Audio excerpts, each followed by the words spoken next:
Hey, I'm sure you're familiar with Dota. You know, worldwide gaming phenomenon that turned into a whole genre of games. Dota 2, League of Legends, Smite. Well, I'm a big Dota 2 player. But Dota 2 has changed a lot over the years. This is old Dota 2, where you played very objective based. You pushed a lot of towers, you played tri-lanes, so you had 3 heroes in one lane, 1 mid, 1 solo. While this right here is modern Dota 2. That's all about farming and also all about dual lanes, 2-1-2. How did Dota go from this to that? Because while it is still the same game, it isn't the same Dota anymore. Well, I would like for us to explore that today. So, Kindred, take it away.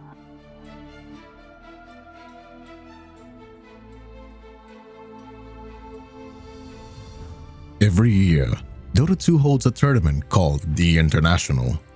The Internationals are world championships. The best teams from all over the world not only compete for the crown, but also for a massive prize pool. At the start of the TI season, Valve releases a battle pass that players can sink practically infinite money into, and 25% of those sales go towards that year's international prize pool.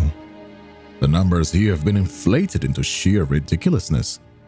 The prize pool for TI-10 was over $40 million. Unsurprisingly, the International's the most important time of the year for Dota 2. And so it is the 18th of July, 2014.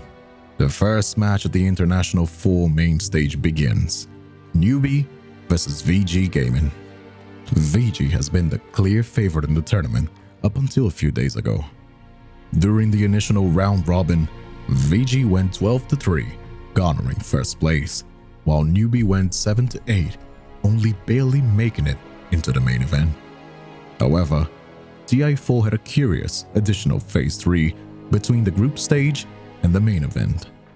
Here, Newbee convincingly beat their competition, giving them an opportunity to test themselves against Vici in the winner's side of the main bracket.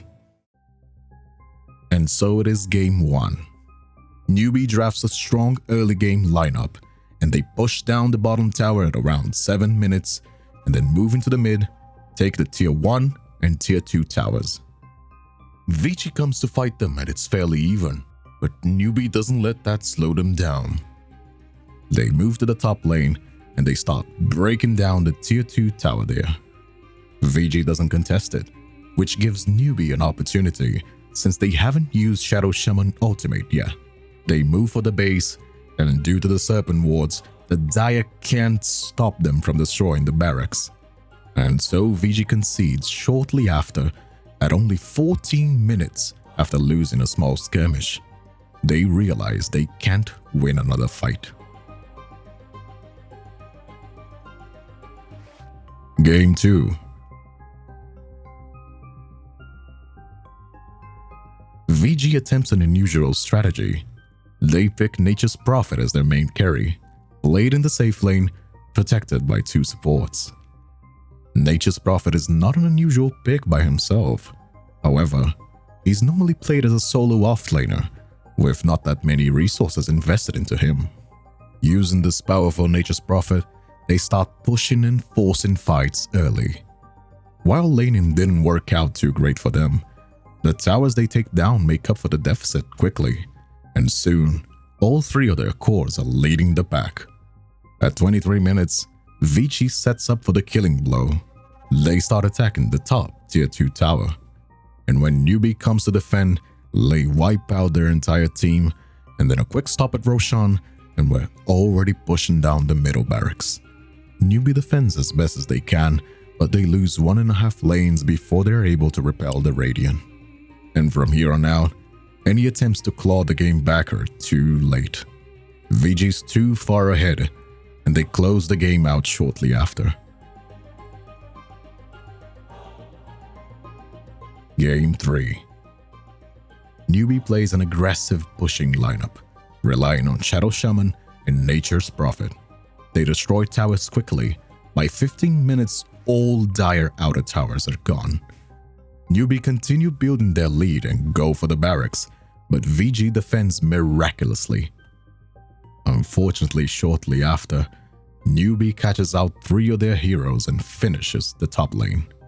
While the Dire is somehow keeping up in experience, they're over 15,000 gold behind, an insurmountable lead. And at 34 minutes, Newbee takes bottom racks and VG concedes. Newbee managed to overwhelm the clear favorite of the tournament, and VG Gaming now find themselves in the lower bracket. They are still in the tournament, but it's going to be an uphill climb from here.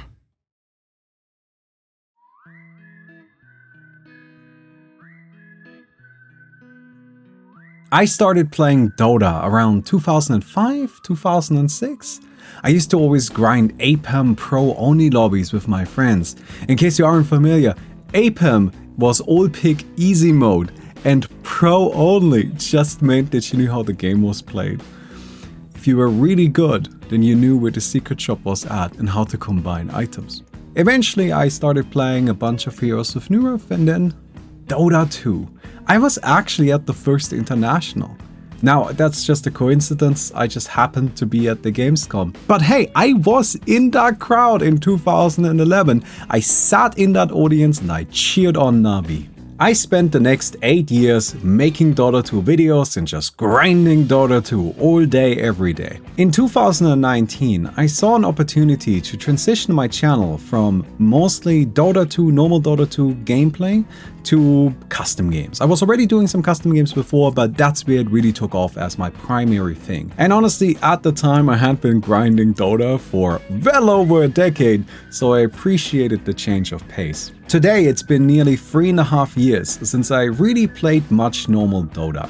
I just kind of took a break from it entirely. But recently my wife went to visit her family for a month, and I was just kind of stuck at home and a little bored, and I didn't really know what to do with myself. So I decided, let's give matchmaking a go. Let's give ranked a go. It's been so long, I don't even know what it's like these days. I want to see what it's about. And honestly, it was kind of fun. At first it was a little weird, but then we got into the groove of it, and we had some good games and some not so good games. And we had some fun games and some not so fun games. It's Dota, you know how it goes. While playing matchmaking like this, I started noticing that the game felt different. Something was just a little off about it, but I couldn't really put it into words. I wanted to put together a bit of a meme build, a meme strategy. I used to do a lot of videos like that in the past, and it seemed like a nice little twist on just grinding Juggernaut and matchmaking. So we put together a pushing strategy. We specifically went for a lot of heroes that had abilities that allowed them to push aggressively, like Death Prophet Ultimate, Pugna's Neverblast, Jakiro's Liquid Fire, abilities that deal direct damage to buildings. And we bought Meteor Hammer on all of our heroes. And then we pushed. And it actually kind of worked. We broke down towers like it was nothing. And then eventually, in some games, we even got barracks really early. In this game right here, we got barracks at 15 minutes. However, it didn't feel like it mattered. We pushed really hard. Our opponents were just farming in the meantime. But the gold score was pretty even. If we took barracks, then they just cleared out the super creeps every time they showed up, and it didn't make a difference. Today I would like us to explore how Dota changed over the years. Now, let me be clear, I'm not here to tell you whether or not Dota is better now or worse now than it was 10 years ago. I'm not here to be an old man yelling at clouds. I just want us to explore the differences. That's really what it's about for me. Because whether or not it's better or worse, I think we can all agree that it's different from how it used to be. Now, I should mention that the majority of this video was written during 7.31D, and 7.32 was released yesterday while we were in the middle of editing. Now, this is not a huge deal. We did rewrite the video and we did consider 7.32 for our conclusion, and it actually plays really nicely into it. But I thought I should just mention that whenever I say our current meta or today or now, what I'm referring to is the 7.31D metagame. for which we actually have information. We can't talk too much about 7.23, sadly, because, well, the patch is 1 day old as of recording this video. But I still thought it would be good to mention, just so you know what kind of timeline we are dealing with here. Before we can really talk about how Dota changed, we need to establish a baseline. We need to know what Dota was like. And for that, I would like us to have a look at Vici Gaming's legendary run through the lower bracket at the International 4. Kindred, take it away.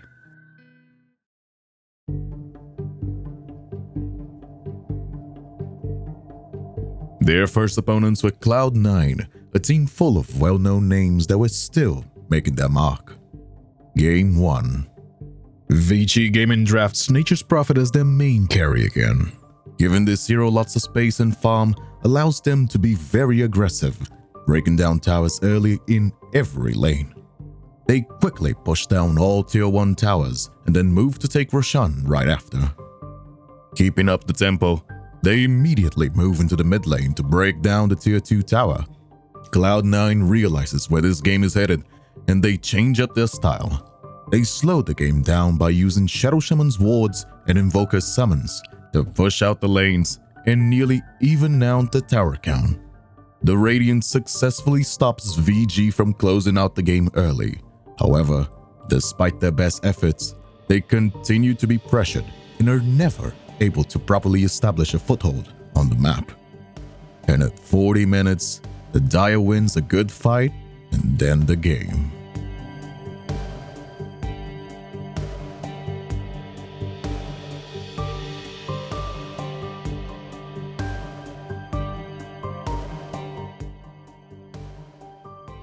Game 2. Cloud9 picks Meepo, an incredibly unusual hero, in an era of Dota during which picking unusual heroes never ended well. They also denied Vici the Nature's Prophet, although this doesn't make them change their strategy. Vici picks Death Prophet, Jakiro, and Luna, heroes that can easily apply a lot of tower pressure. Meepo does very well early, but C9 struggles to leverage that into a push, and VG starts pulling ahead. And so Cloud9 decides to take a risk and force objectives while they still can. This works in their favor and they win a good fight.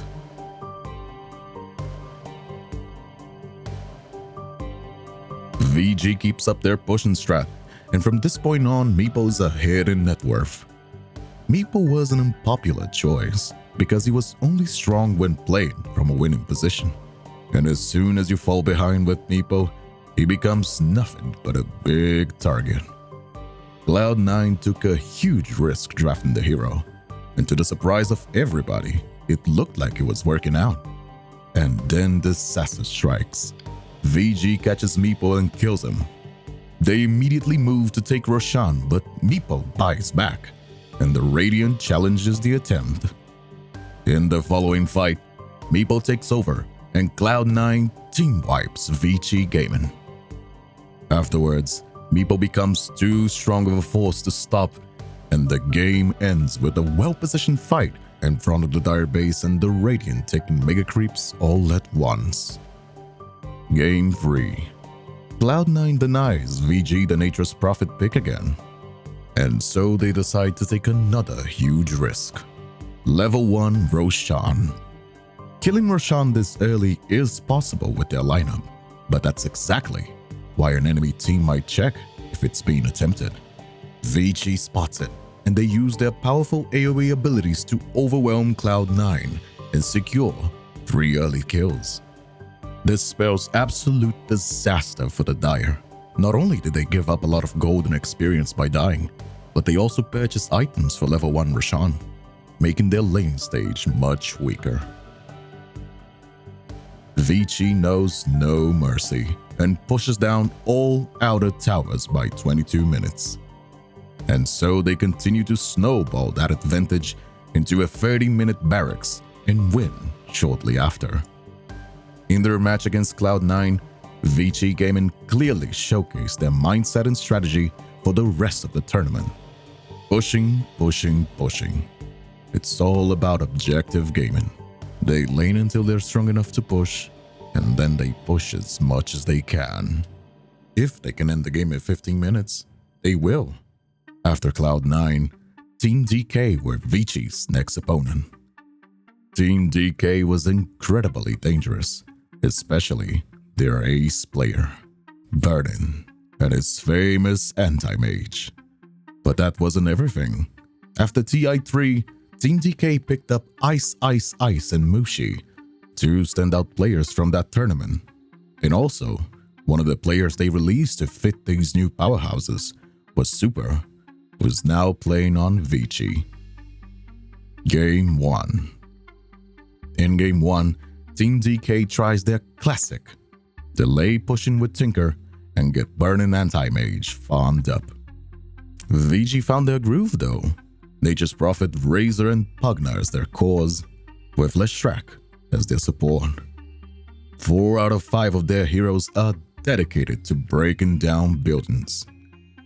But that's not enough for them.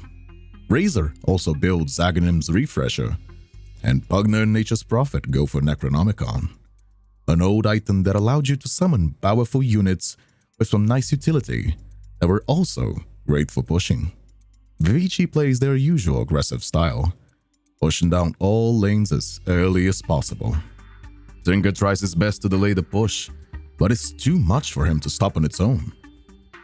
Anti-Mage has no space to farm at all, and at 30 minutes, Vici successfully breaks down 2 lanes of barracks. Team DK tries their best to put up a fight afterwards, but it's ultimately already too late.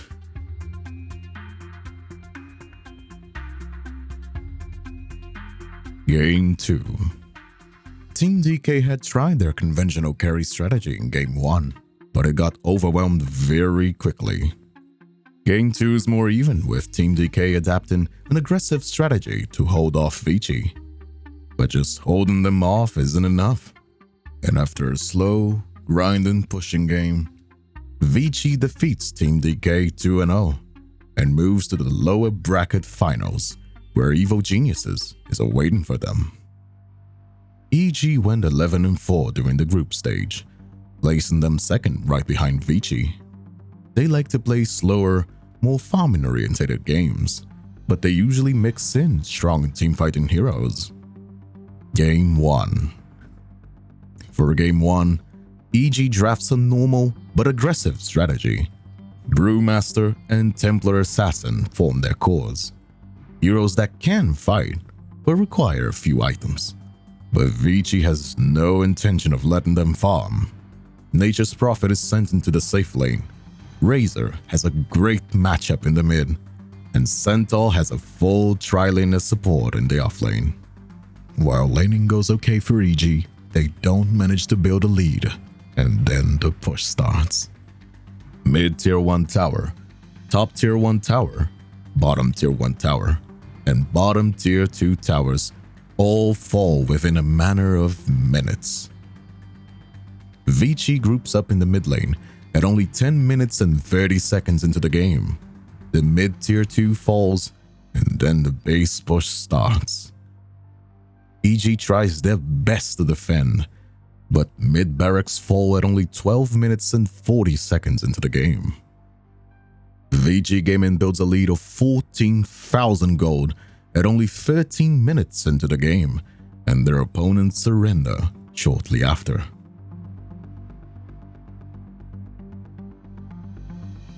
Game 2. Going into Game 2, Evil Geniuses slowed down the match by taking out Razor and Death Prophet during the banning stage. Vici, however, still first picks their safe lane Nature's Prophet. The rest of their team has significantly less pushing power though. On top of that, Support Alchemist is used by EG to keep the lanes pushed down, and Weaver is sent into the off lane to fight against the Nature's Prophet. The strategy works. The Dire successfully stops the Radiant from taking any towers until 11 minutes into the game.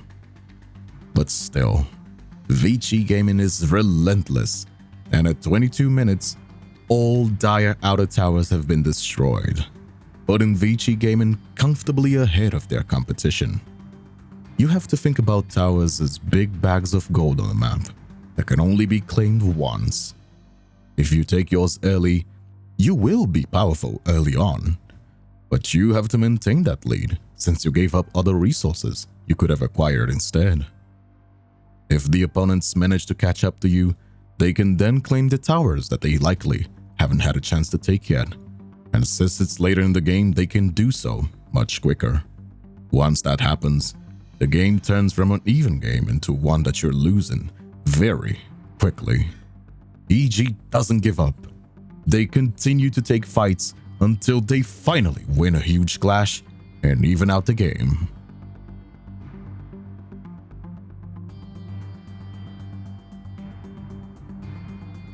This spells huge trouble for Vici, as they still have 3 outer towers that can still be destroyed. Top tier 2 falls quickly, then EG forces a fight into the mid lane, and they win decisively. The Dire takes 2 more towers and then falls back. VG attempts another push, but it fails. EG retaliates by taking Roshan and 2 lanes of barracks. And after one more desperate pushing attempt, the Radiant concedes.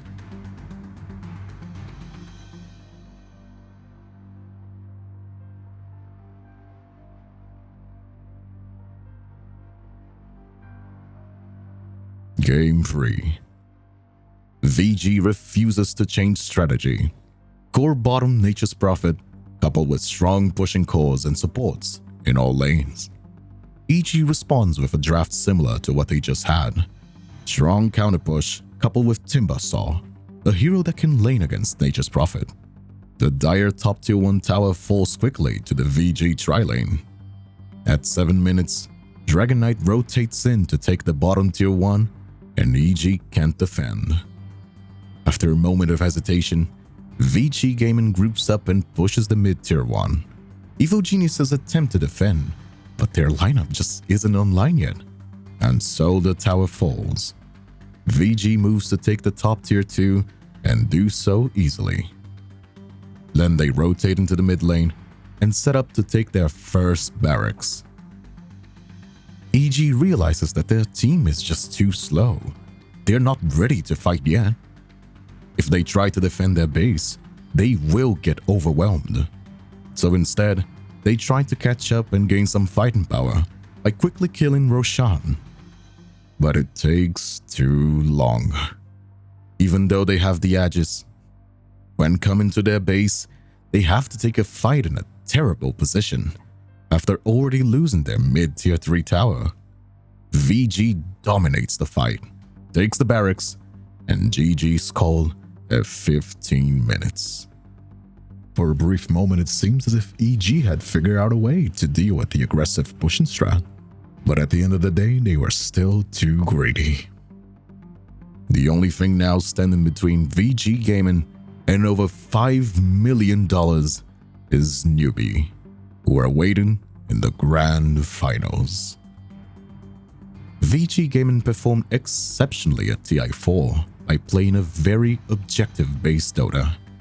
Every tower on the map is treated as an objective worth investing time and resources into. They would design their draft and timings to allow for proactive gameplay, win the laning stage with a strong draft, and then seek out objectives.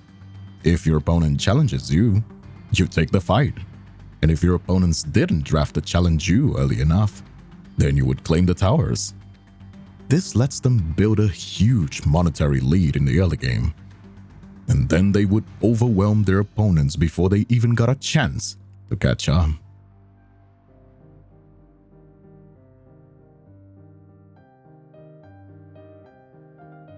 Today we're going to explore and deconstruct Dota 2 and its design history. When I say that, I'm talking from a game design perspective. This means we're going to spend a significant amount of time talking about number and rule changes, and the sequence in which they were implemented. This will allow us to see how they have impacted the game over the years, and that will make visible how and why Dota changed. So, let's get started. The International 4 marked an endpoint to the original era of Dota, which was Warcraft 3 Dota. Up to this point, Dota 2's focus was on being a port of Warcraft 3 Dota. The patches were almost exclusively about bringing in the missing heroes and balance changes. However, after the International 4, the game started to be treated differently, and we first started seeing large-scale systemic changes. A systemic change is a change to the systems of a game, and the systems of a game are elements that affect everything. Or, at least a lot of things. Another way to describe the systems of a game would be as the rules of a game. Let me give you an example. If we were to make every hero start the game at level 3 instead of at level 1, then that would be a systemic change. It affects every hero in every game. On the other hand, if we were to make Axe and only Axe start the game at level 3, then that change wouldn't be systemic, because it only affects Axe. Axe could be banned or simply not be picked, and then the change doesn't affect anyone left in the game. I would classify this as a balanced change instead of a systemic one. Of course, the line here is kind of blurry. Game design is a gradient. First, you can definitely argue that every hero change affects all other heroes. That would make it at least partially systemic, especially since we just said somebody might ban Axe, and that would leave one less ban for other heroes. And a second, what if instead of just Axe, we say every strength hero starts at level 3? Would that be systemic? Well, the point here is that while there's definitely arguments to be made as to what is and what isn't systemic, for our discussion now, I want to focus on mostly the things that are unambiguously systemic. Things that affect everything in the game. Although, to be clear, that includes items. I consider items, every item that has been added, every item that has been removed, a systemic change. So, let's have a look at some of those in detail and see if we can spot some patterns. Here is a brief but kind of detailed history of Dota 2 patches up until and including 7.0. Let's fully set the scene first. This is what the gold in experience distribution looked like during TI4. 1. There were fewer creep camps on the map, 5 in each jungle area and a single ancient camp near the secret shop. 2. Each of the creep camps had a much larger spawn box. This made stacking way more difficult, but also much more time consuming since you had to pull the creeps all the way out. There was also no stack gold sharing mechanic. 3. The map was designed differently. The map consisted of lots of long, isolated corridors. Walking down these corridors was a large commitment because you couldn't easily sidestep opponents, especially since heroes had less mobility options. The corridors also didn't connect the jungle camps very efficiently, so moving from camp to camp took some effort and time. 4. Heroes were much weaker than they are today, which made farming both the jungle and the lanes harder and slower. 5. Consumables like wards and TP scrolls were more expensive. This had a particularly large impact on supports. Keep in mind, these items being more expensive hurts doubly so because of the other factors decreasing the available resources. You also had to keep them all in your inventory, which limited your space for cheap items that would give you some early game power. 6. Hero kills and creeps, both jungle and lane creeps, were simply worth less money. Interestingly enough, despite all of that, one element was actually more valuable than they are today. Towers. Up to this point, killing towers was the best way to make money for your team. Farming creeps and getting kills was still important, but crucially, the main objective was always taking buildings. This was mostly because towers were just worth a lot of money. They were worth about 3 to 4 times as much as they are today. Following TI4 came one of the most significant Dota patches in history, 6.82. 6.82 included 3 changes to the economy. First, bounty runes were added. This added a nice bit of additional resources into the map, especially considering bounty runes gave experience back then. Second, tower gold bounties were harshly cut. They were reduced by about 35 to 40%. Finally, the way gold and experience bounties for hero kills were calculated was changed. Before this patch, killing a hero yielded gold based on the killed hero's current level and kill streak. and experience based on the killed hero's current level. In other words, bounties were fairly static. They would scale up with game time, but fairly evenly across the board. In 6.82, that was all thrown on its head. The new mechanics account for both your team's and your opponent's net worth and net experience, and use that to calculate the bounties. If the enemy team is further ahead, then you get more for killing them. Math tangent! I don't want to bore you with all of the math, but the first version of this was so ridiculously overtuned that I just can't stop myself from giving you an example. Let's say your team is losing. It's 12 minutes into the game and your opponents have a total net worth of 15,000 gold, while your team only has 10,000 gold. Despite that, you manage to kill the enemy main carry, who is level 10 and has a net worth of 6,000 gold. And no killing spree. Obviously, you have your entire team there, because otherwise it would be near impossible to get the kill. All of these numbers are accurate to the metagame at the time. This is a realistic scenario. This could have happened. Before these changes, that kill would have been worth 473 gold to your team. After the changes, that kill was worth 1,359 gold. That's about 3 times as much. At the time, the general perception was that it was better to pick a weaker laning stage with a lot of late game power, because then you would lose the early game and fall behind. But that's good, because then all you have to do is get a single kill on any hero and all of a sudden one of your carries is online. People would legitimately draft shitty lineups just so they could bounce back with the comeback mechanic. I even found this video where a single kill on an enemy hero was worth over 4,000 gold. This was all tuned down immediately. 6.82b got released 4 days after 6.82, and in 6.82b, the kill from our example would only be worth 909 gold, so only twice as much as it used to be. In my opinion, 6.82 was designed to move the game away from playing for towers and push it into more of a direction that is about hunting heroes and fighting for map control. This was also reflected in the map changes. They opened up the corridors we talked about, giving players easier access to ganking and farming routes. Finally, Crimson Guard was added into the game. I believe this is also a direct response to the pushing style Vici Gaming displayed at TI4. Keep in mind, Crimson Guard can be used to reinforce your buildings. Going forward, we're going to see a lot of new items added, which is not something that happened regularly. At this point in time, it had been 3 years since any new items were added into the game.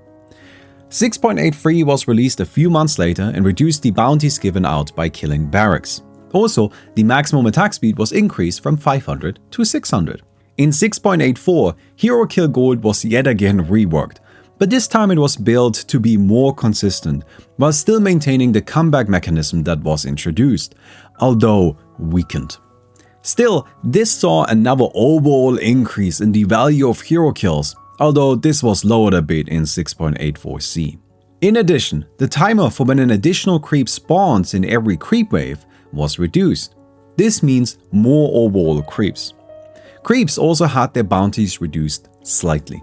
Finally, this patch added 9 new items: Enchanted Mango, Glimmer Cape, Guardian Grease, Lotus Orb, Moonshot, Octarine Core, Silver Edge, Solar Crest, and Boots of Travel 2.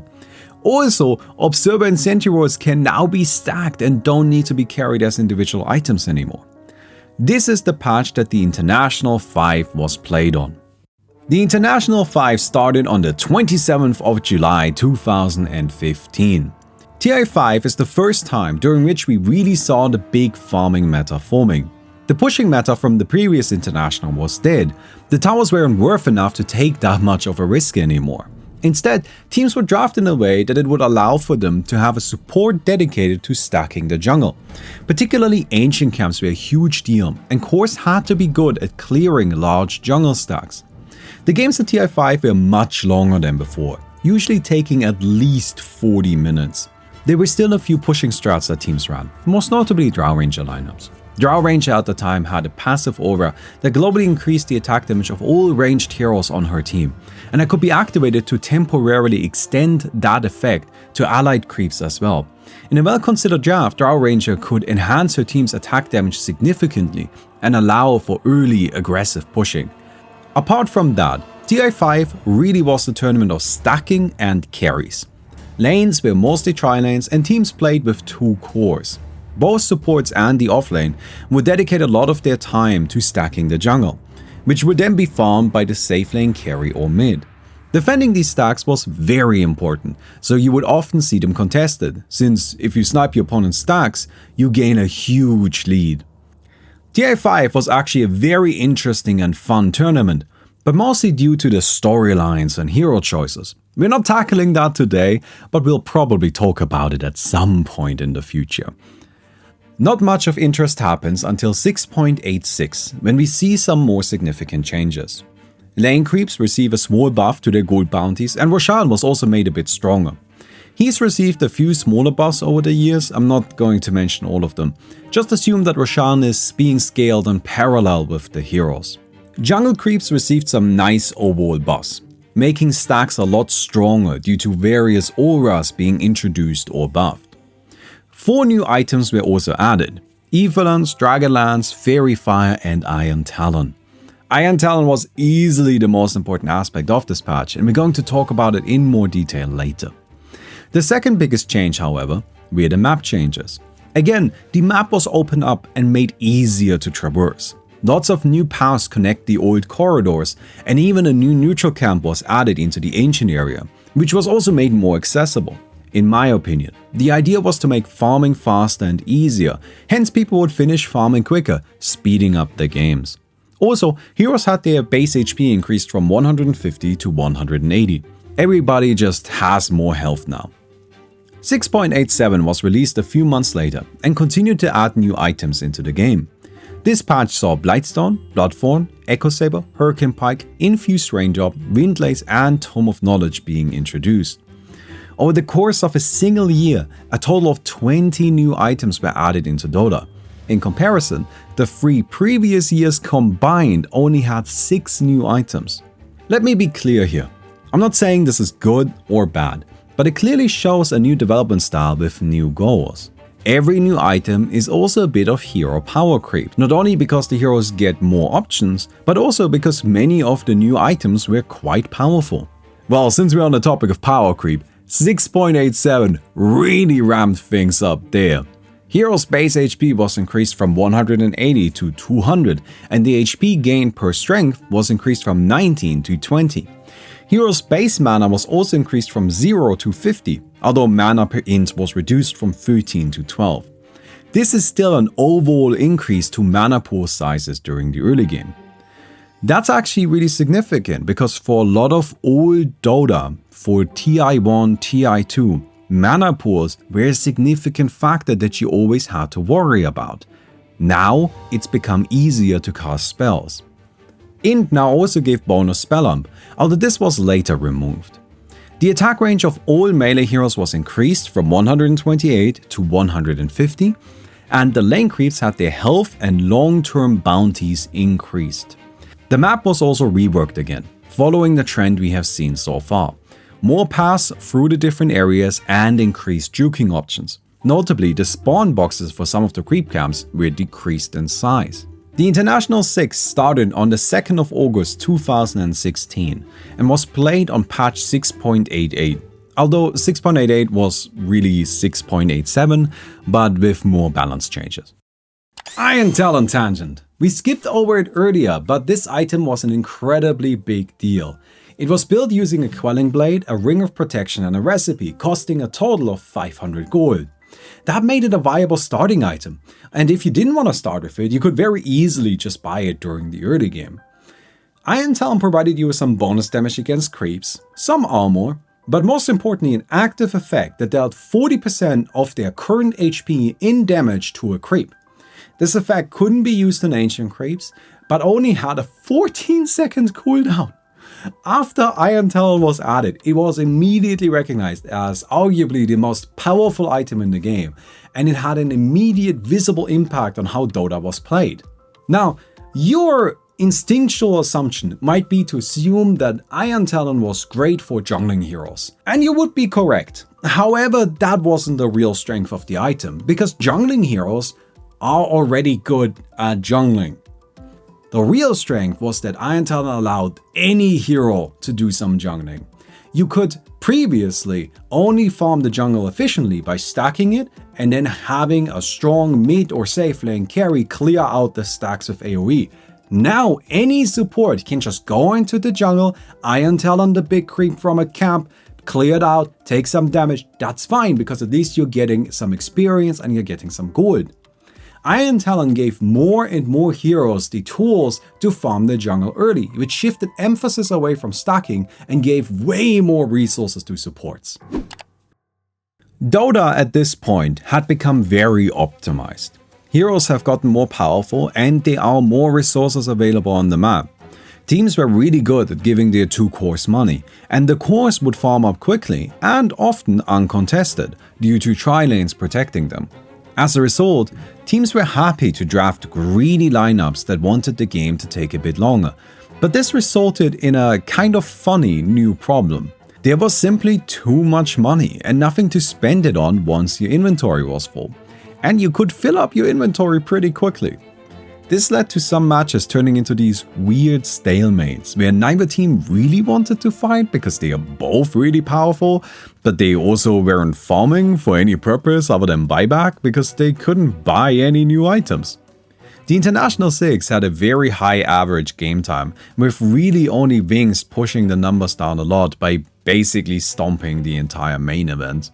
7.0 was announced at the Boston Major, and with it came drastic changes. Bounty runes were moved from sharing a spot with the power-up runes into their own location, of which there were 4.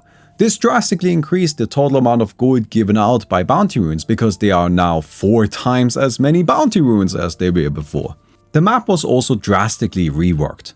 The layout changes followed the pattern we already established, everything becoming more open and accessible again. Shrines were also introduced, a new type of building. They could be found scattered around the place, and instead of only having 1 jungle, we now have 2 with a total of 2 more creep camps added into the map. Spawn boxes were also reduced in size and they were again reduced in 7.20. Shrines could only be destroyed after all tier 2 towers of the respective team were taken down. But when they were destroyed, they offered a nice 150 gold bounty to your whole team.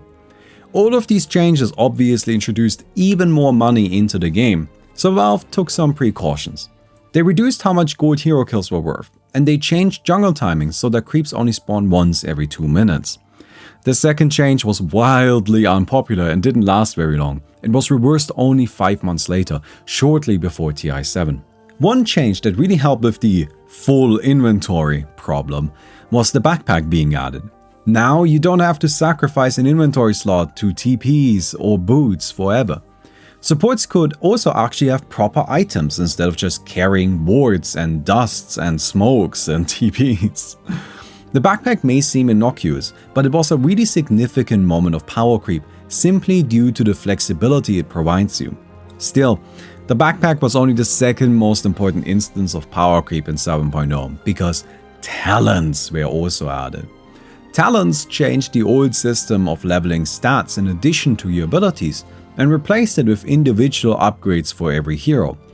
These talents were pretty much always significantly stronger than getting +2 all stats, and to be frank, the first batch of talents was some wild shit. Talent tangent! Remember respawn talents? At level 20, Lone Druid could reduce his respawn time by 50 seconds! He also got 200 attack range at level 10 and 65 damage at level 15, resulting in the first reasonably viable no-bear Lone Druid being played in Dota history. This build was mostly just a worse sniper, but you had free buyback every death because you would just respawn that quickly. Remember experience gain talents? Venomancer received a +20% experience gain talent at level 10, and in 7.03 this talent was boosted to +30%. So people played him in the mid lane, rushed Hand of Midas, and then played to power level to level 25, so they can use his 3 times Plague Ward power talent as early as possible to push. This was actually a legitimate strategy that was played at TI7 as one of the main mid heroes. This was really powerful. Remember how Queen of Pain had a 70% spell lifesteal talent at level 25? It didn't matter that often because you would need level 25 to get it, but when you got there, the hero just became unkillable. I even saw people go for Radiance and just getting Lightnings to maximize the spell lifesteal. It's worth noting though that while there were definitely some ridiculously broken talents, most of them were actually a bit weaker than they are today. So for example, Phoenix got +2 supernova hit count or +1 second stun duration at level 25, while Phantom Assassin got double strike stifling dagger or +25 agility, and Alchemist got 30% spell lifesteal or -4 acid spray armor. For most heroes, their talents weren't worth building around, but for the few that they were good enough for that, it was absolutely hilarious.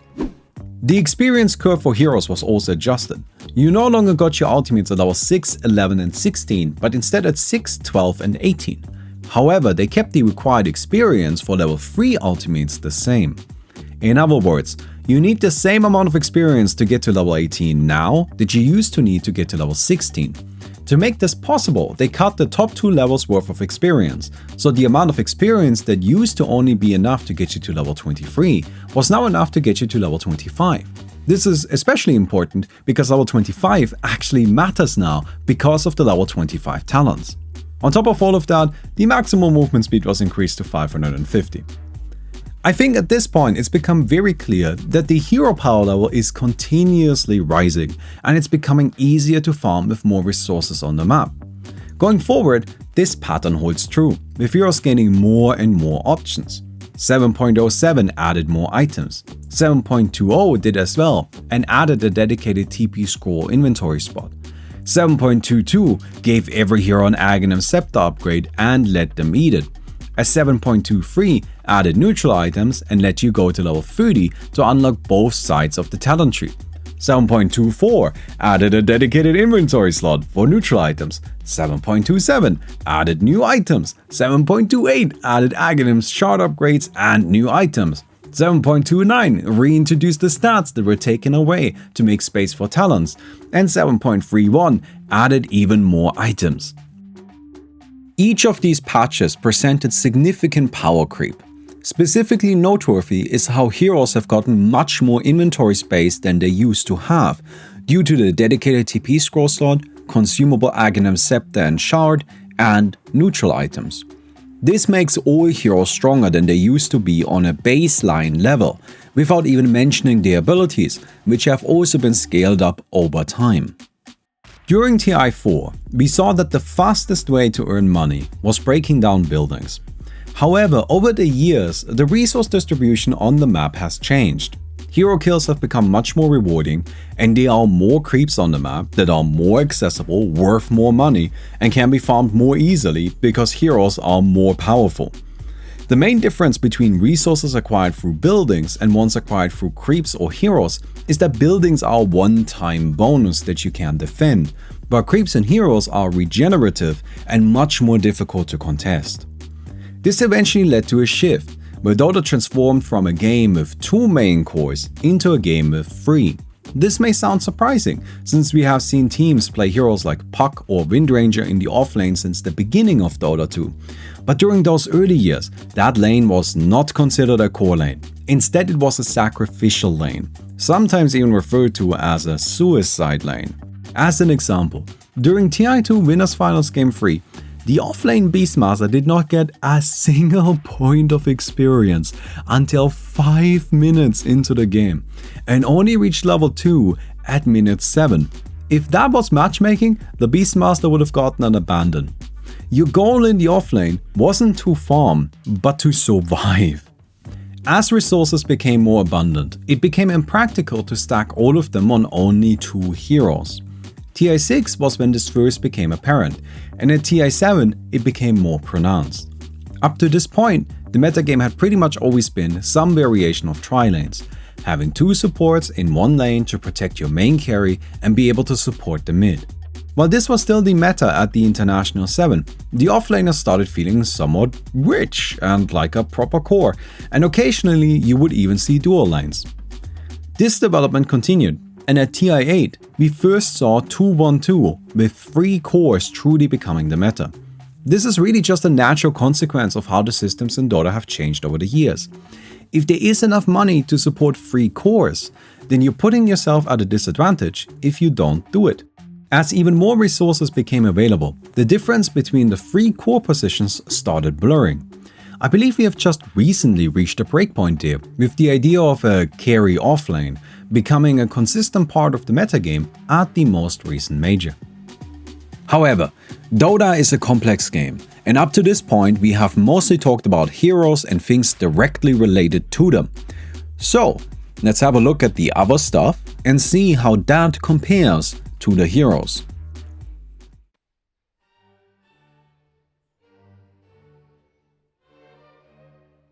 Dota is made up of many interconnected systems. For us to properly understand how the game has changed, we need to look at all of them. This is a lot of information though, so I split it up into individual sections for each of them. But first, one more note on heroes. The power ceiling of a hero, as in the maximum possible net worth, as in how many things are there to buy before you run out of things to buy, has also drastically increased. To give an extreme example, let's say we're playing Juggernaut. It's 2014, it's a very long game, we have been farming like crazy. We're smart, we're going to buy proper items and not just stack 6 Divine Rapiers. So, we buy TP Boots, BKB, Satanic, Abyssal Blade, Butterfly and an MKB. We are absolutely stacked and our net worth is 28,050 gold. Let's take a step forward in time. It is now 2022 and we are still playing Juggernaut. This is a very long game. In our inventory we have a BKB, a Skadi instead of a Satanic because Skadi is more popular these days and it's a bit more expensive, Abyssal Blade, Bloodthorn, MKB and a Swift Blink. We have of course consumed a Moon Shard, an Aghanim's Shard and an Aghanim's Scepter.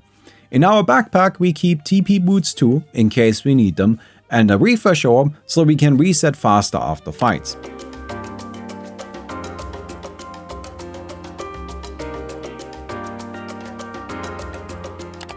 This took a while to farm, and our net worth is now 54,875 gold. Almost twice as much as it was 8 years ago. Obviously, today it's nearly impossible to actually reach the ceiling. But that's the point. There used to be a limit on farming. You had to consider the ceiling.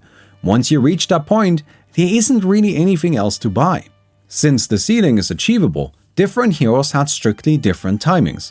A Juggernaut simply couldn't beat a Medusa in the very late game, as at that point, the Medusa simply got more value out of having reached the ceiling. The Juggernaut player was forced into ending the game before the ceiling was reached.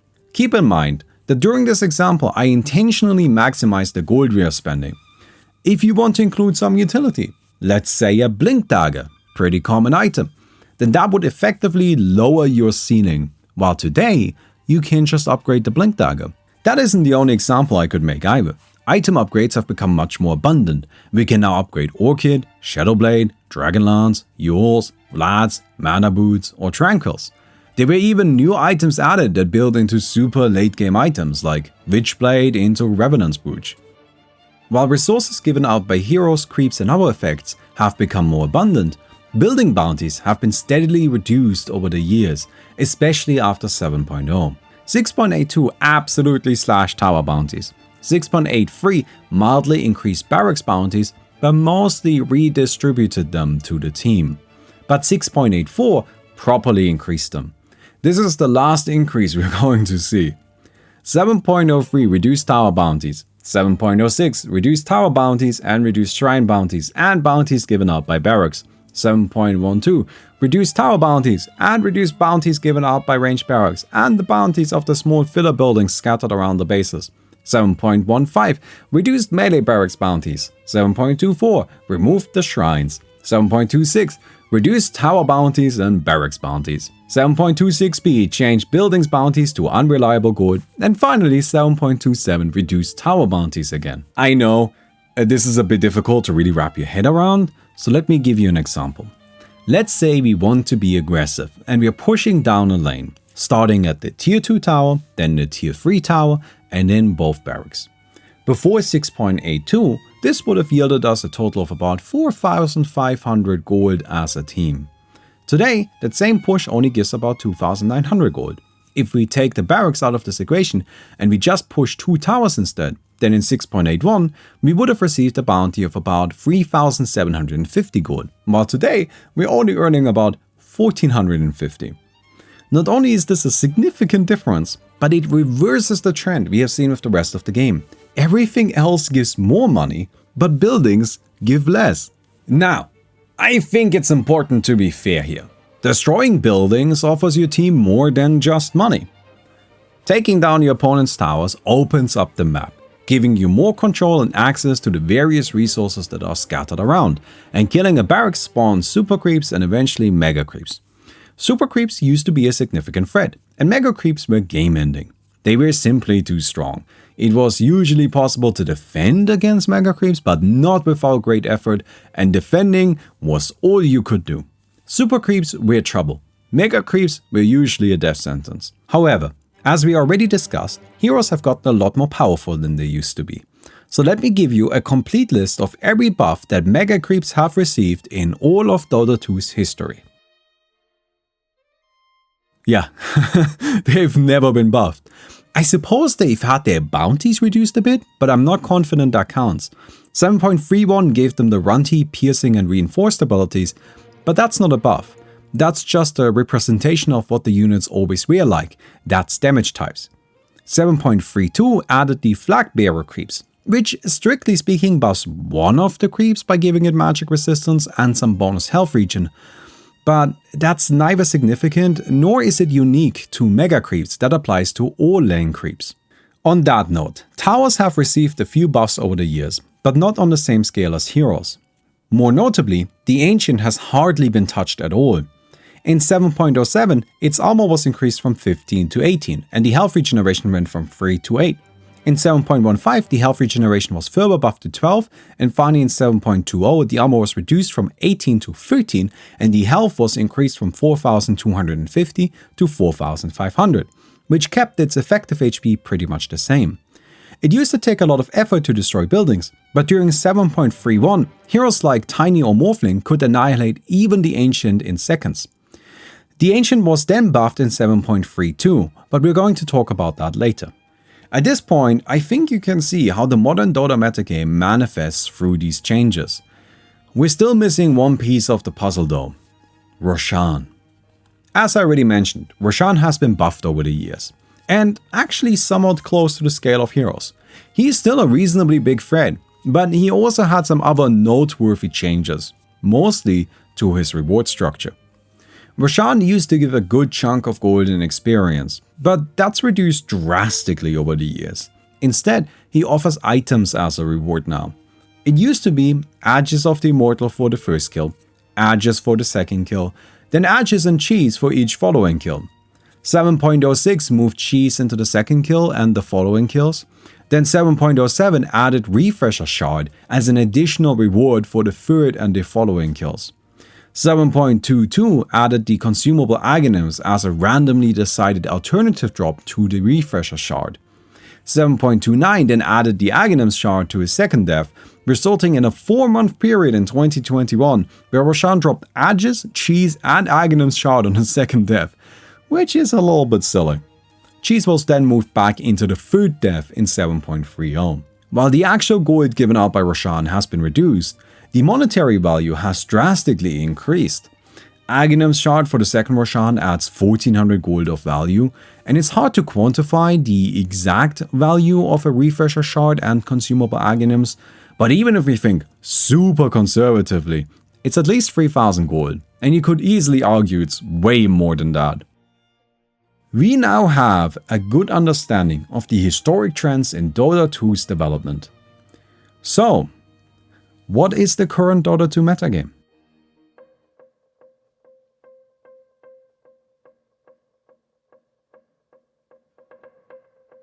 Hello everybody, hello Baumi, hello viewers. So I think that current metagame in Dota 2 is a lot about your farm abilities. The game is a lot about farm. The current meta is really more focused on a tri-core meta. One of them being, of course, the offlaner, and that the heroes that tend to be trending at the moment are Razor, Viper, and DP. 3 heroes that scale very well later on as well. Does mean that you do have an offlaner that doesn't really join any fights pre 10 minutes. Try to go out of laning stage at least even, then wait for your cores to hit their item timings or BKB timings. Then you just need to wait until your enemy team makes a mistake, pick off someone, get Roche, and then push a lane or high ground. The second and third Roshan is usually what's game deciding, and especially second one who gives shard. So I think once again, as I would say, it's a pre-farming meta where you just play around your item timings and you do some action when you get to those timings. A very common set of strats are either barreling down mid with specific timings like going to Roshan at 11 and 20 minutes, or just farming your way until about 35 minutes where you have your main 3 items and you just end the game, because megas are so worthless that there's no reason to ever take them. It's safer and easier just to end the game. And then I also hate Call mid. It's just so annoying to play against. It's very frustrating. He farms faster than you, and then you don't really get to lane because he just blasts the wave and you're not really laning against the hero. Hopefully we get a big patch soon, and I don't know, maybe they add new neutral items, new heroes, they change the map, add a second Roche, who knows.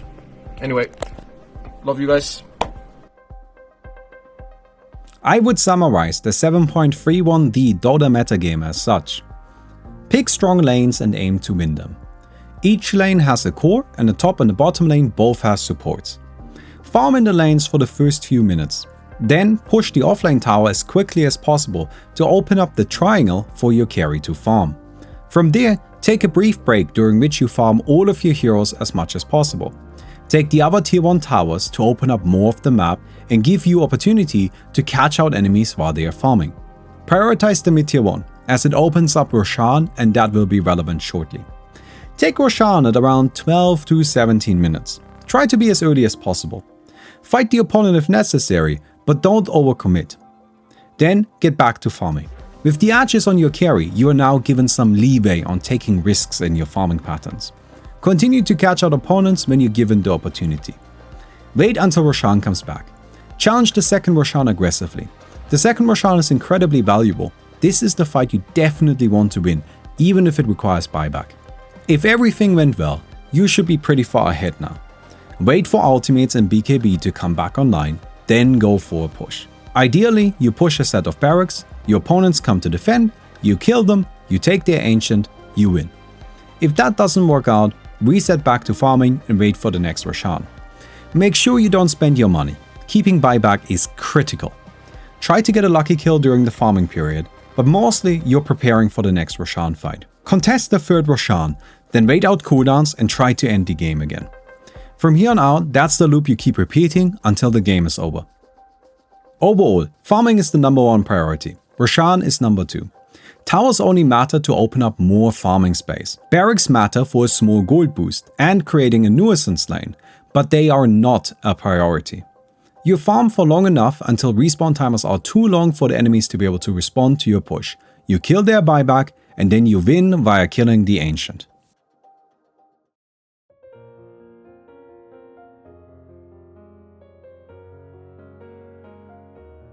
So that was a lot. But now we know enough to piece together exactly why the current metagame is the way it is. Towers used to be worth a lot, but now they aren't. Creeps used to be limited and difficult to access, but now they are abundant. Heroes used to have a realistic ceiling that you needed to account for, but now you can always just have more money than your opponent. You can always outfarm them. As a result, the main priority of the metagame becomes farming. It's the most effective way to build a lead, and it has the clearest path to victory. Very importantly, the wide distribution of creeps and the ease of farming allows you to support free cores. While in old Dota you would have free supports, dedicated to roaming around the map and going for objectives other than farm and creeps. In modern Dota, that number has been reduced to 2. The remaining 3 heroes on your team are cores, and they are important. They shouldn't take risks because they need to spend time farming up, and if they die, you fall behind significantly. This makes going for objective-based plays much more difficult, because for those, you want to maximize the number of heroes involved in them. However, doing that in modern Dota is inherently more risky than it used to be. If you're going to take that risk, the objective you're taking it for better be worth it. This is especially true for teams that have a lead. The comeback mechanism included in reward calculation for hero kills punishes you more heavily if you're ahead of your opponent. This means that your risk involved in any play is even higher. Most objectives haven't been scaled up enough to make that risk worth it. That is not to say that teams don't make an effort to kill towers anymore. They still do, but they do so with a different purpose. Towers these days mostly serve as zone control. It's important to destroy the tier 1 towers, not because of the reward of the tower itself, but instead because your opponents won't be able to access the area as easily, giving you more farming space. Towers have shifted from being an objective themselves to being the means of an objective. This change is why in old Dota, we would see teams pushing down an entire lane early. But today, we only see tier 1 towers killed, even 20 to 25 minutes into the game. Killing barracks has also lost significance. For a long time, getting super creeps in a lane was really impactful, and getting mega creeps was essentially the same as winning. However, super creeps have hardly been scaled up, and as I already mentioned, mega creeps have never received changes. Heroes today are much more powerful than they used to be, so super and mega creeps can be cleared out with comparative ease. These days, barracks are mostly pushed for the gold advantage provided by them. This is again a change in the risk and reward structure. If, back in the day, you pushed a lane of barracks and then died, you still did significant permanent damage to your opponent.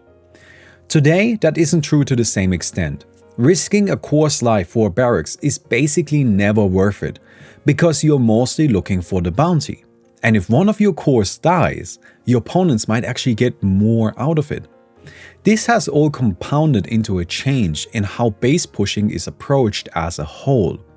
The main goal of a base push used to be to get barracks, but now it is to win. Barracks used to serve as distinctly important steps towards ending the game. Only very rarely would you see what is common today: taking one lane of barracks and then going for the ancient, or skipping barracks altogether. This is again a change in risk and reward, but this time on a more fundamental level. It used to be that when you lost a fight in or in front of your base, you would lose a lane or two of barracks. This put you far behind, but the game continued. However, heroes have become so powerful that now, when you lose a fight even just near your base, your ancient might die. Time to kill tangent. This is something that really bothers me personally. Even while writing this video, it just said for this section in big bold caps lock letters, talk about the dumb instant ancient thing. The ancient is simply too easy to kill, and this increases the risk of really everything in a match to a degree that I consider to be too high. Let me give you some examples, because I think that's really the best way to understand what I mean here. During the International 10 upper bracket round 1, IG versus Team Spirit game 1, IG had a comfortable lead for the entire game and were looking likely to take it. It's 35 minutes into the match and Team Spirit smoke up. They grouped up looking for a kill. The enemy position 1 Leshrac breaks the smoke, misreads the situation and blinks in. He immediately gets annihilated, and then Team Spirit goes for a big fight afterwards where they get a rampage on their Morphling, which evens out the net worth difference. So huge fight, great win for them, right? They did great job there. However, Leshrac doesn't have buyback, and this becomes apparent after the Monkey King buys back, but the Leshrac doesn't. So Team Spirit pushes the tier 3 tower, skips past the barracks, and then just kills the Ancient. IG was leading that game for 35 minutes, but it ended in a little over 1. I'm not saying that Team Spirit shouldn't have been rewarded for their good play, and that Leshrac shouldn't have been punished for not keeping buyback, but isn't this a bit drastic? Another example. Team Asta versus Team Spirit at the PGL Arlington Major Group Stages Game 1. For some reason this happens a lot with Team Spirit. We are 48 minutes into the game. Asta is ahead by 15,000 gold and a lane of barracks. They have been dominating this game. Team Spirit initiates a great fight that forces buyback from the enemy main carry, the Terrorblade, but also kills a bunch of the supporting casts. And they don't have buyback. Team Spirit then takes Roshan, the tier 2 mid tower, the tier 3 mid tower, both the barracks, both the tier 4 towers, and finally the Ancient before those heroes have a chance to respawn. They don't even kill the Terrorblade a second time. The Ancient died too quickly for the Terrorblade to even get into position to defend it. Isn't that a bit silly? In my opinion, the Ancient is too easy to destroy. But we'll talk about possible changes that could be made to that later. All of this also puts more emphasis on buyback, since giving your opponents even just a minute of unobstructed pushing time can easily result in your Ancient being destroyed. You have to keep buyback. The more risk is involved in every play, the more important buyback becomes. But buyback isn't free. It costs money. And the most risk-free way to get money is farming. This in turn means that you have to farm to be able to take a risk. I would like to talk about something else for a moment. There are different styles of competitive games. We're not going to get into everything right now. Instead, I want to just focus on two distinct groups: symmetrical games and asymmetrical games. Symmetrical games have both sides doing the same things. A great example here is competitive Tetris. Both sides are getting the same pieces in the same order, and you win by being faster and smarter about using the pieces. You're doing the exact same thing as your opponent, you're just trying to do it better. Asymmetrical games instead engage both sides with different gameplay. A great example here would be Tag, the children's game about chasing down each other. One side tries to catch the others, the other side is trying to run away. They have different and opposing goals. Just like with nearly everything in game design, what is a symmetrical game and what is an asymmetrical game isn't black and white. Instead, there is a scale, and we can argue for days where on the scale different games fit. For example, is chess symmetrical? The way black and white play is really quite different, but you both have the exact same pieces. Or how about competitive Pokemon? I think it's clearly asymmetrical when we're using different teams, but what if our lineups are the same? Does it at that moment become symmetrical?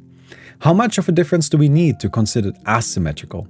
Is it enough if I use a different item or even just have slightly different EVs? Counter-Strike is a great example of asymmetrical gameplay that still has players using the same mechanics across the board. Which point of the scale does that fit on? There isn't a clear, definitive answer, but we can loosely categorize. I would argue that chess is more symmetrical than competitive Pokemon. And if you disagree, that's fine. I'm not here to show you exactly where on the scale certain games fit, just to show you that a scale exists. The reason I'm bringing this up is that I believe that over the years, Dota has made a transition from asymmetry towards symmetry. The goals and timings for both teams and across games have become more similar. This happened because the risk and reward structure has changed, pushing the game towards farming creeps as both the safest and most rewarding option. The other objectives that exist have not been scaled up in the way they needed to be to keep the same level of relevancy. Since in modern Dota, the primary thing that matters is farming, the main expression possible is the speed of farming and item timings. Roshan is a fixture of games because he is the only advantage you can claim that is simultaneously denied from your opponents and large enough to be worth taking the risk. This is why modern Dota can sometimes feel formulaic. The core gameplay loop of every lineup is essentially the same. While different heroes are used, the purpose of those heroes doesn't vary as much as it used to. This is not necessarily bad, it's just different.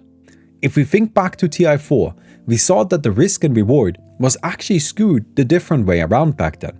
That's why Vici Gaming's strategy succeeded. They played in a way that used the enormous tower bounties to their advantage. However, we haven't told you their full story just yet. Newbee is still waiting for them in the grand finals.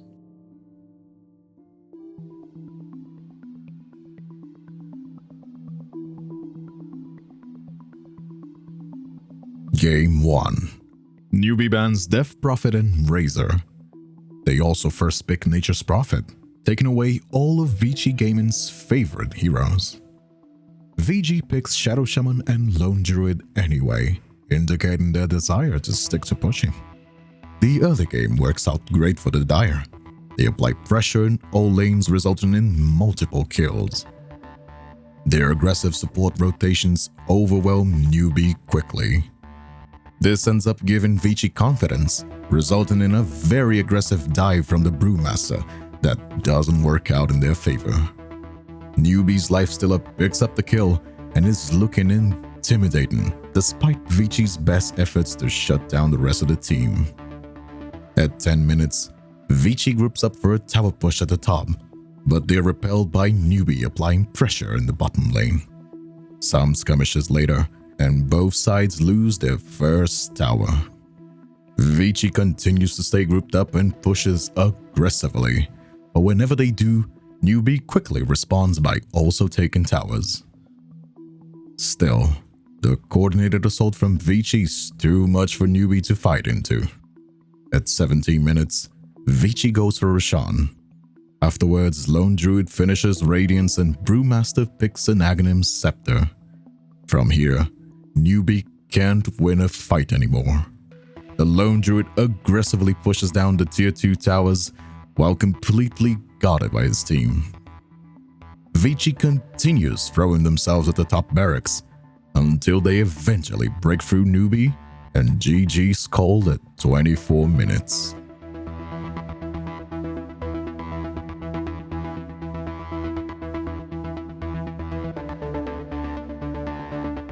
Game 2. Vici Gaming is given a chance to draft their favorite hero, and they immediately take it. However, this might have been bait. Newbee drafts Weaver, Earthshaker, Alchemist, and Brewmaster. All fantastic heroes to play against the Nature's Prophet. As a result, Vici decides against making the Nature's Prophet their main carry and send him as offlane instead. There he gets shut down hard. When the Radiant tries to play aggressively, Newbee responds quickly by taking the fights. It does not take long for the Dire to build a substantial lead. Any attempts to push are responded to by quick TPs. Fight after fight is a disaster for Vici. Newbee is always ready to meet them and always willing to commit into the fights. While they're still able to push down the tier 1 towers, it is not enough to build the momentum their style requires. At 18 minutes, Newbee takes Roshan. Vici tries to challenge them, but they are too late and lose a disastrous fight afterwards. This continues for a bit, and eventually Vici had enough. They call GG at 26 minutes after losing a fight near the bottom tier 2 tower. Game 3. Vici decides to stick to their Nature's Prophet. He's carried them this far, and they're not gonna give up on him now. Newbee continues to ban out the other pushing heroes and drafts another fighting lineup. Unsure on how to tackle it, Nature's Prophet has to make do with the offlane yet again. While Vici sticks to the usual style of tri-laning, Newbee plays a bit differently. Chen jungles, and Shadow Shaman only spends limited time in the top lane, roaming around a bunch instead. At 4 minutes, the Dire tries to group up for a push, but Alchemist simply rotates into the top lane and a quick acid spray stops it dead. At 6 minutes, Vici tries to take a fight, but Newbee simply teleports in and beats them. Again at 8 minutes, Vici tries to push the bottom tier 1 tower, but Newbee's ready to teleport in and defend. At every step, it seems that Newbee's always chasing down Vici, never giving them the space they're looking for a push. By 10 minutes, only a single tower has fallen, and that is Vici's mid-tier 1. In a bit of desperation, Vici attempts Roshan. They are far behind, and all of their pushing attempts have failed. Newbee immediately comes to challenge them. A lengthy skirmish later, and Roshan falls for the Radiant, and Vici concedes after only 17 minutes.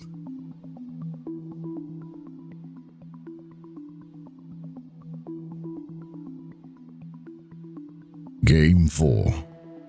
Vici sticks to their style. Nature's Prophet first pick yet again, but this time they also grab the Weaver and ban Alchemist.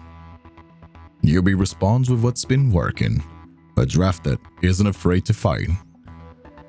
This immediately manifests into the early game.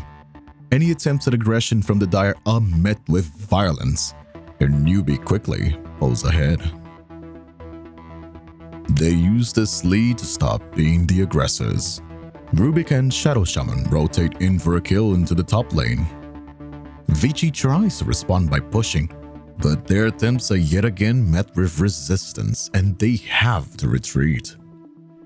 Another big attempt at finally destroying the mid-tier 1 tower leads to disaster again, as 3 of their heroes are killed. They get a small return and finally manage to break the tower, but at this point their team is just too far behind. Desperately, they group 3 into the top lane, but their push is immediately crushed and all 3 heroes are killed. Rinse and repeat, and Vici groups up into the bot lane, but Newbee already knows it and is ready to fight. After a 4-0 fight, Newbee leads by 14 kills and is almost twice the net worth of Vici Gaming. Newbee moves in to push the mid-tier 1, and when Vici tries to defend, they get crushed again. Vici Gaming calls GG at 15 minutes, and Newbee wins the International 4. Vici Gaming tried to stick with their pushing strategy, but it didn't work at all. Newbee was always ready to respond. They drafted teams that could fight early and quickly rotated all their heroes into any attempts that Vici made to play aggressively. The pushing strategy that seemed so overwhelming for most of the tournament crumbled to a team that knew the value of towers and carefully protected them.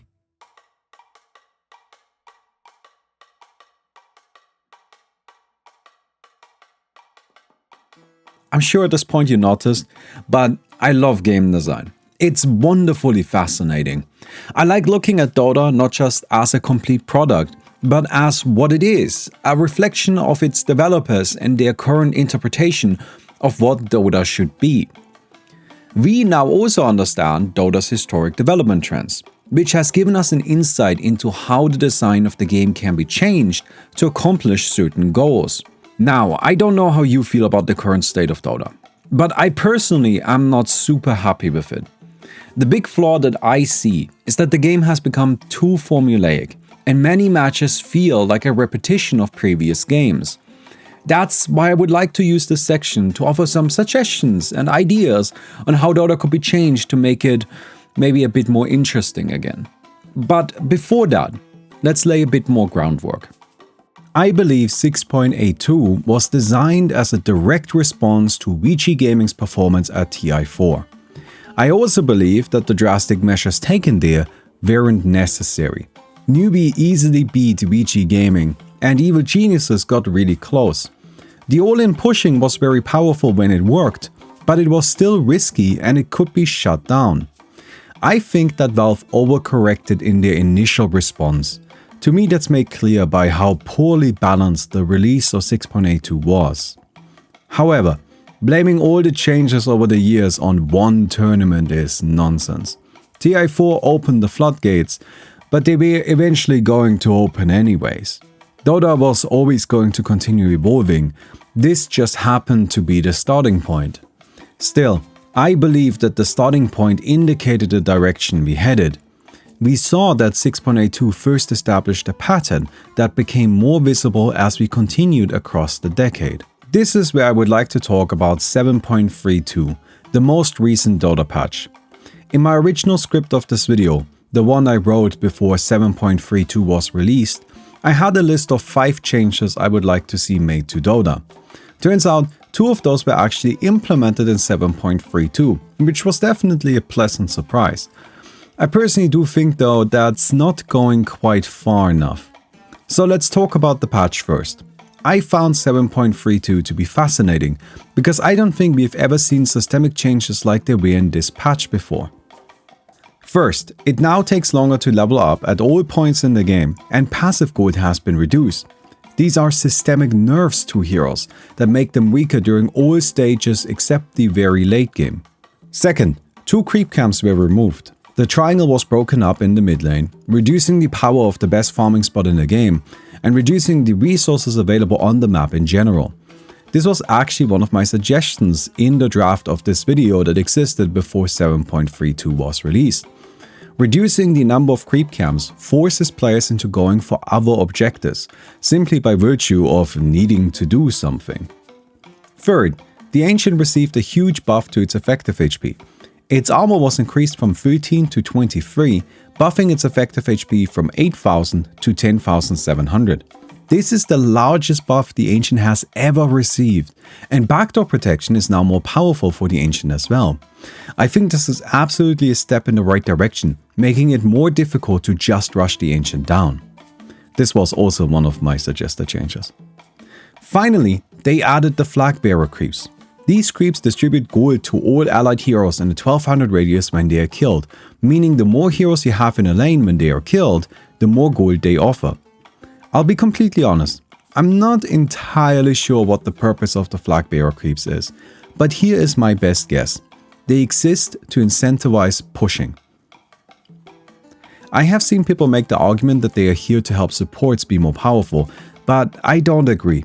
I think supports benefited more from the additional golden experience that was available before 7.32 through passive gold, less experience to level up, and additional creep camps. If Valve's only goal was to distribute more money to support heroes, then I think flag bearer creeps are a weird way of going about it. However, flag bearers are very unique in terms of resource distribution in Dota. They become more valuable the more heroes are around them. Usually it's the other way around. If you were to group up your heroes and play for an objective in a lane, then the flag bearers help redistribute resources that you would otherwise be farming in other places on the map back to your team. Additionally, flag bearers have a weak healing aura, which would be relevant to a team that just won a skirmish and is now breaking down an early tower, which takes a little while at that point. I do think that some consideration was definitely given to supports with these creeps as well. They might even be a step towards allowing tri-lanes to exist again. In that way, they're actually a very clever design as they serve multiple functions. They also add a clashing point, making the laning stage a bit more dynamic. 7.32 is unique because for the first time we have seen a patch full of systemic changes that were dedicated to nerfing heroes, to fighting power creep, and to incentivizing pushing. Still, I don't think this is enough. I would like to go a bit further. Here's my revised list of wishes for Dota. First, let's change the economy around a bit. We start by reducing creep bounties. Not by much, just a few % across the board. Then, let's cap hero kill bounties based on the current game time. So, if for example it's 3 minutes into the game, a kill can only be worth X golden experience at most. But at 7 minutes it would be Y golden experience at most, with Y being larger than X. This way, the comeback mechanic in the hero kill formula still exists, but if you're far enough ahead, you can build a reliable advantage.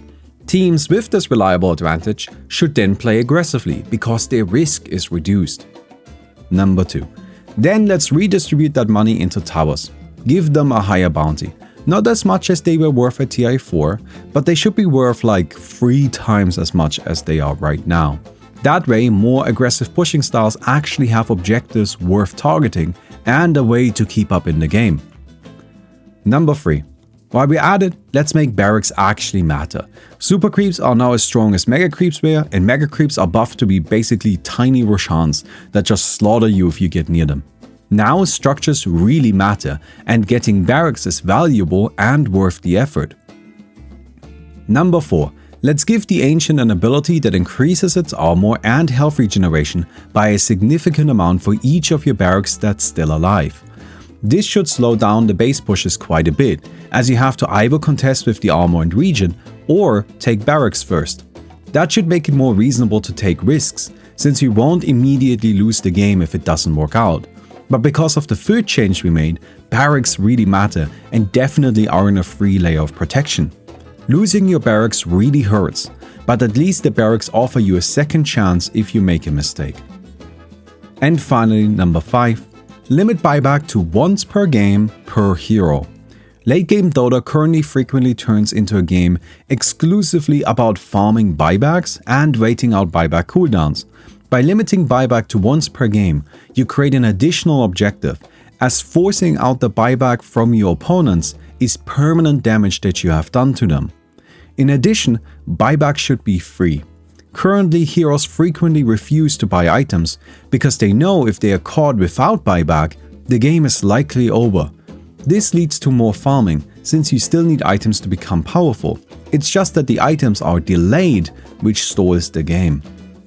These changes should open up more paths to victory, which also means that Dota will become more asymmetrical again, which to me is a big appeal of the game.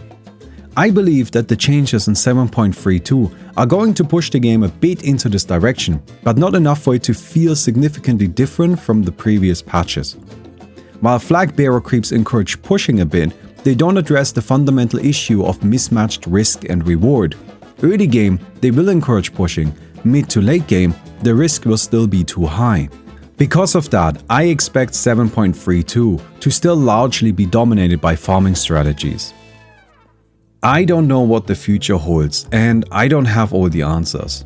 Dota is and always has been one of the greatest games ever made, but I think a lot of us feel like there's been something wrong with it. This manifests in many different ways, but I think the most common is a feeling of fatigue. A fatigue that even persists across patches. It's also important to be aware that maybe this is exactly what Valve wants from the game. I believe we have arrived here due to a long series of decisions that all made sense in that moment, for that time, but that have compounded into an unfortunate end result. However, I could be wrong, and this could be exactly what the developers wanted and we're always aiming for. Although I doubt it, as 7.32 shows a change in direction. I wouldn't be surprised if this is just the first step in a series of patches that reverse some of the trends that we have seen. 6.82 and everything that followed truly changed Dota. This worked really well at first. In my opinion, TI5, TI6 and TI7 are the best tournaments and metagames we have ever had, with each becoming more open in the available styles and strategies. TI7 in particular is a huge standout, in my opinion the greatest international and most exciting Dota patch we have ever seen. It happened during an era when the power creep and economic changes had reached a really nice balance. Objectives mattered, but not overwhelmingly so, and farming was important, but not your only goal. There were many different styles during laning, and most teams had mismatched timings, leading to nicely asymmetrical games. If you haven't seen TI7 recently, I very much recommend watching it. It's a fantastic tournament. If I had to pick an era of Dota that we should try to emulate, that's the one. It will be difficult though. Dota has changed so much over the years, in large part due to the addition of some less than necessary elements. But we're going to talk about neutral items some other time. Games in development are a wonderful mess of interlocking systems and rules. I love exploring those and I find it absolutely fascinating. Particularly games that have been running as a service for a long time tend to have accumulated design decisions over the years that may not make the most sense at first glance, but become reasonable once you dig into the development history. In my opinion, Dota is one of the most interesting games of all time, simply due to the sheer length it's been around for. So many decisions and ideas are reflected in each patch, and by looking at them, we can learn about the game's past, present, and maybe even a bit about its future. I hope you enjoyed this exploration of Dota, and I hope it helped you understand why Dota isn't Dota anymore. I made this video as a way to explore Dota's design and history over the years. We ended on some speculation, but really it's more about the history of it all and seeing how it all pieces together. I find that to be very interesting and neat, because you can truly actually find the traces of the metagame step by step and see how it all fits together. Because oftentimes, I don't know, to me, you see a metagame in a game and it just feels like yes, this is how it works, but why? And it's difficult to really wrap your mind around it. So I thought we could explore that. I hope you guys enjoyed it. This video took a very long time to make. Just the writing alone and the research took over 2 weeks of really digging into material frequently for multiple hours. So if you did enjoy it, then please don't forget to give it a thumbs up and share it around a bunch. Tell other people about it, because I'm sure they are going to be interested as well. Anyway, thank you very much for watching, and I will see you guys tomorrow.